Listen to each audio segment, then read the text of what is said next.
ég upplifi svolítið svona, mér finnst svolítið eins og það sé eftir ég var eldri og ég vann náttúrulega mjög mikið og var mikið á ferðinni þegar ég var yngri. Núna eftir ég var eldri finnst mér svolítið vanta stað og stund til að vera með barnabörnunum mínum og fjölskyldunni og sérstaklega á sumrin.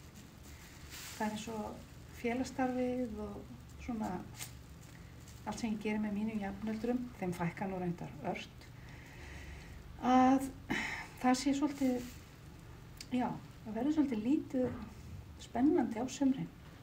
Finnst ég oft sitja bara einhvern veginn ein og það er svona, já, finnst ég oft sitja ein bara út á svölum og horfa á lífið fara framhjá. En þetta er rosalega vænt að væri svona einhver samveru staður og stund með barnabörnunum og fjölskyldunni sem var hægt að vera saman á sumrin. Það er svona gott veður og fæ oft svona, já, ég held ég sé bara, geti sagt ég verði stundum svolítið einmana á sumrin.